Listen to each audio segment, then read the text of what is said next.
bear with me while my timer pops up on the screen. Our first speaker will be Mike Gregory, and he is a parent and community member.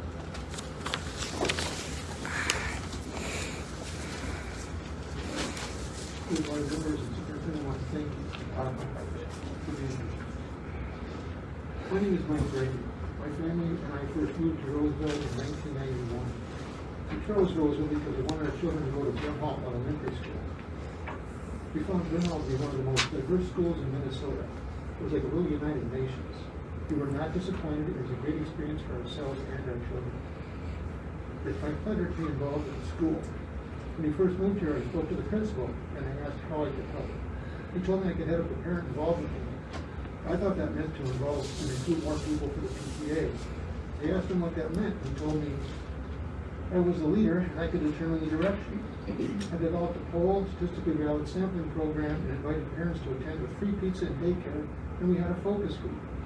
But I learned, among other things, that single parents really needed and wanted was a night out. The following year, we set up a Friday night once a month with teachers, PTA, and 3 hours of watching children from 4 p.m. to 7 p.m. on Friday night. We had popcorn, hot dogs, lunch drink donated at McDonald's, vegetables, fruit, open gym, a game room, a dance room, a reading room, and other activities. We charged $1. If you were late in picking up your children, it was a $25 fine. We never had a late parent in any of those 9 months. The following year, we conducted the same poll, and we found out that our parents were extremely pleased with having had that initiative. What this taught me as a white, middle-class male with a set of values is that I needed to listen. I needed to provide what others needed, not what I wanted to provide. This also taught me that rather than recruiting for the PTA simply needed to encourage all parents to read to their children every day. Generally, single parents really did not have the time to be involved with the PTA for the most part. Reading to their children or what their children or being with their children was far more important than being with the PTA. Why I'm sharing this with you here today is to offer perspective and to thank you.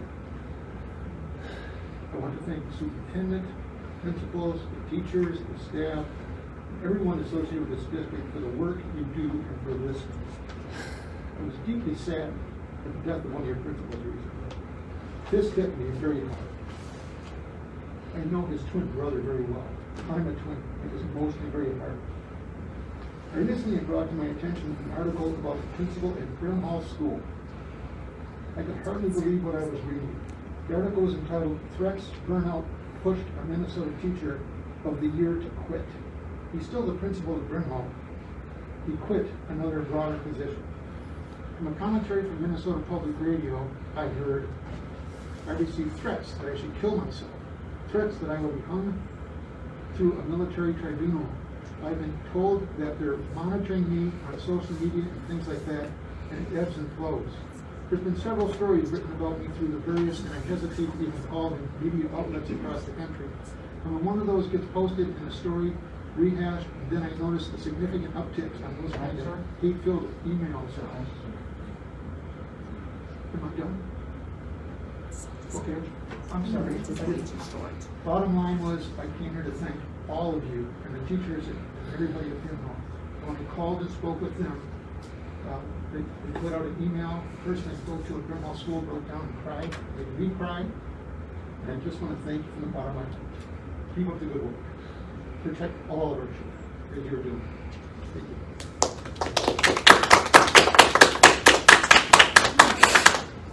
Our next speaker is Kathleen Monska, and she is a parent.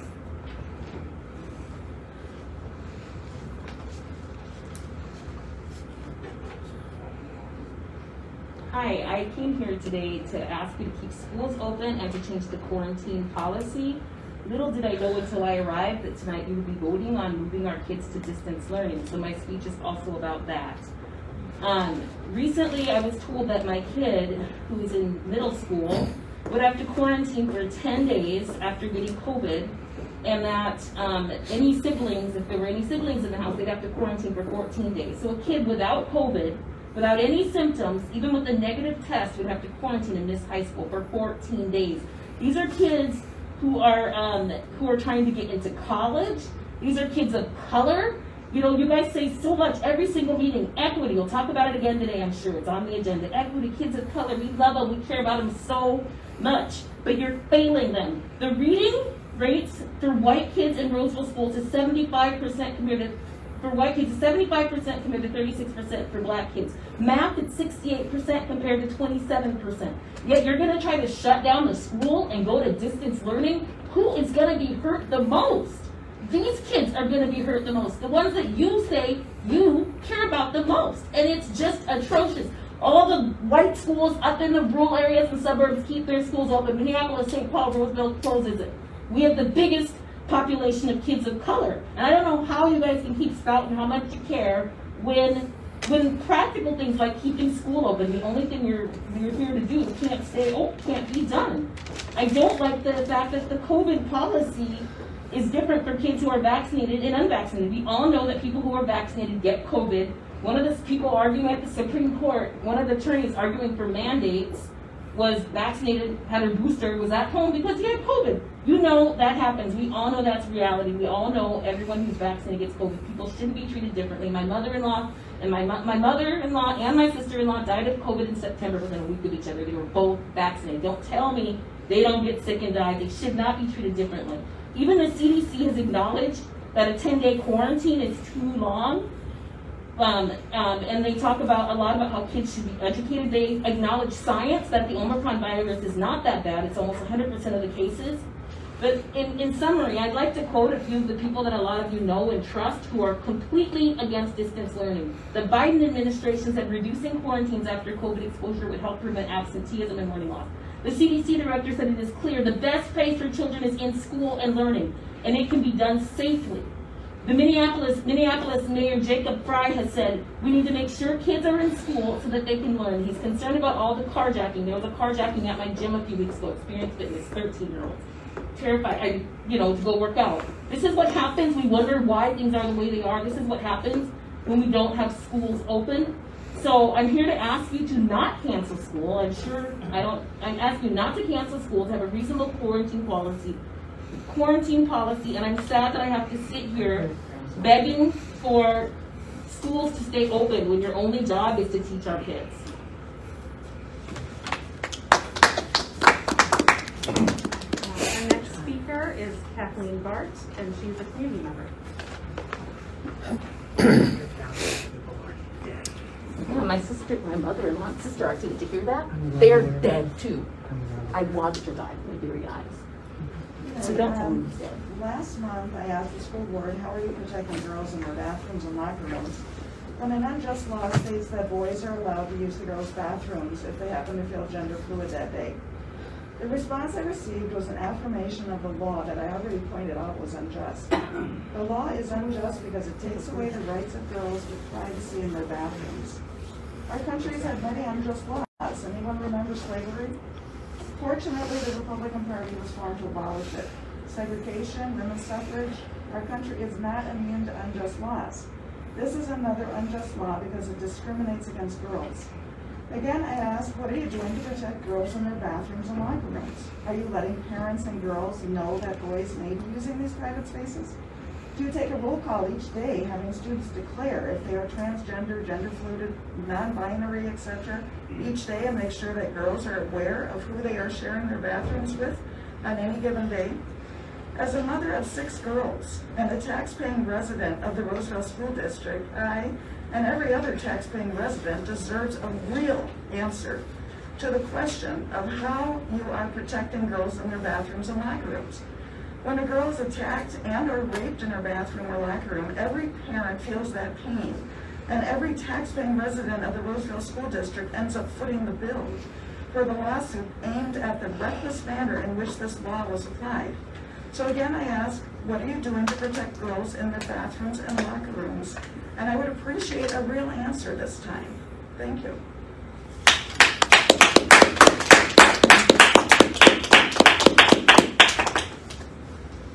Our next speaker is Bruce Ona, and he is a parent and community member.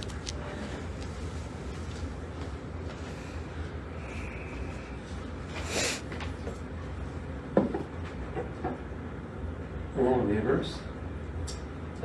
So I looked at the equity training curriculum being taught to the staff of Roseville area schools.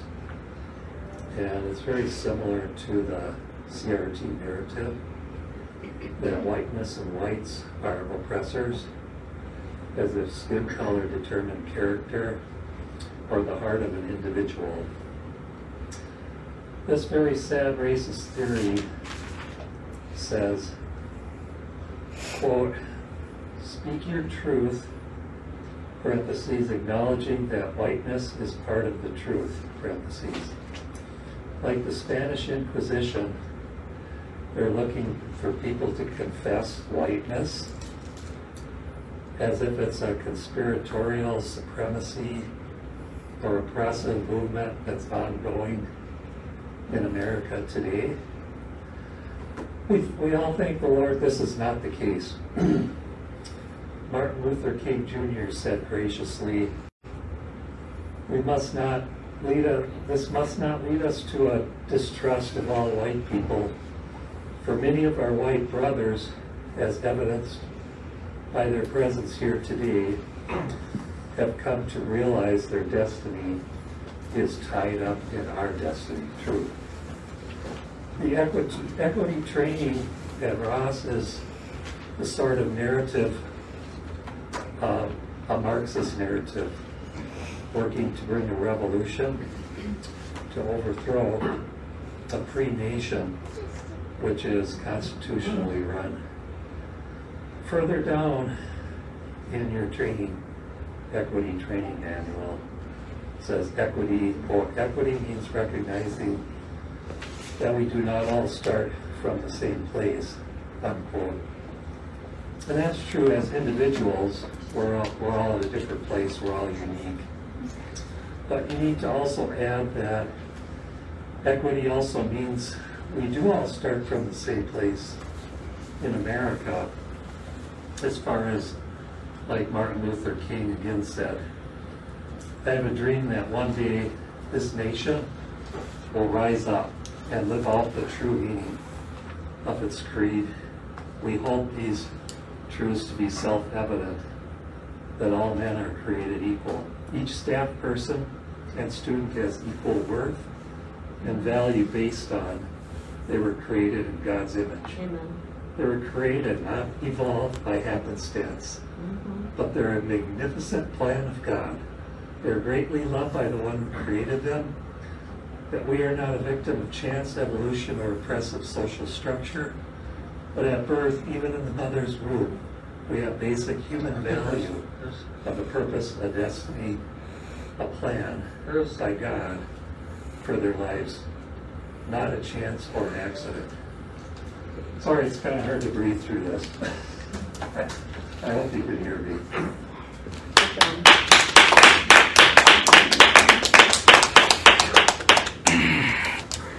And our last speaker is Angela Burns. This is a parent.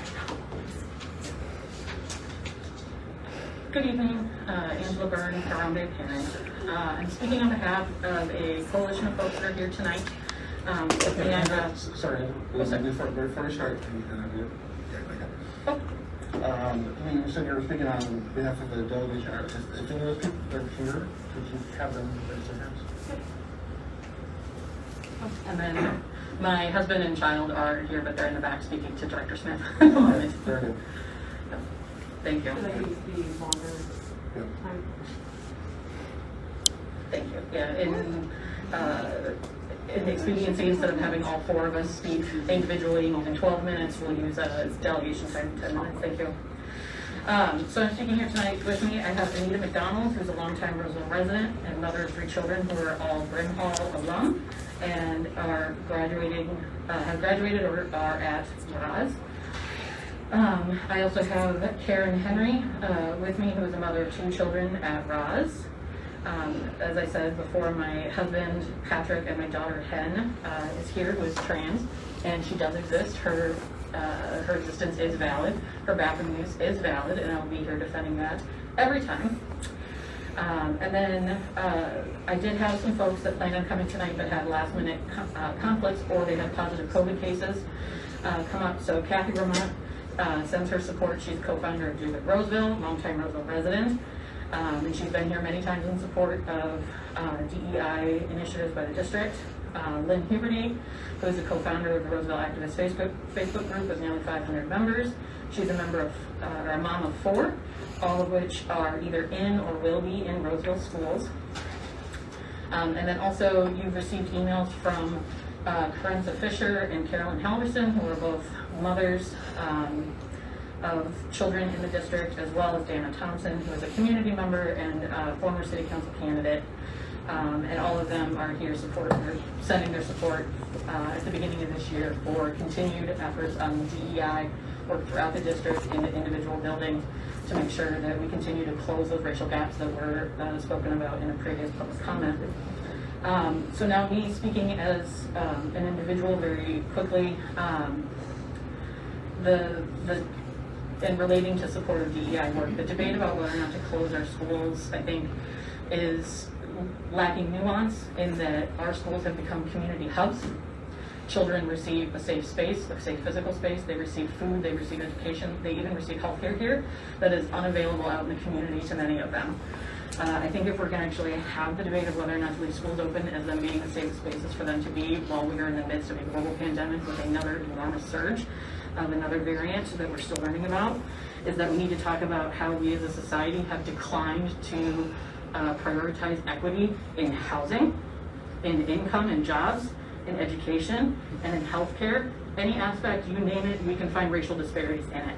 So our schools are picking up all of that slack to make sure that children are cared for here, because that is the one place that we can actually count on that. And we're still working every day to make sure we improve it. So that way the children are not discriminated here in the same way they're discriminated against out in society. Declaring someone's heart based on their skin color has been codified into every aspect of our society and our law, in that it has been to advantage people of my skin color who are white, and to disadvantage and to declare people that are not white as hoodlums, thugs, we name it, all the derogatory terms that I don't even want to say here because they are so loaded. So I'm interested to see the conversation here tonight about keeping our schools closed. The folks that are here with me tonight are starting out this year recommitting to supporting your work in continuing DEI work in this district and making sure that we continue to close those gaps. Thank you so much. Yeah.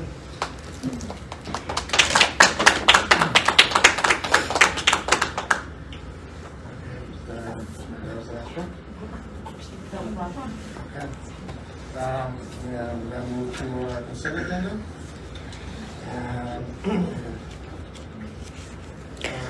I'm going to go off now. I'll probably come on in another minute.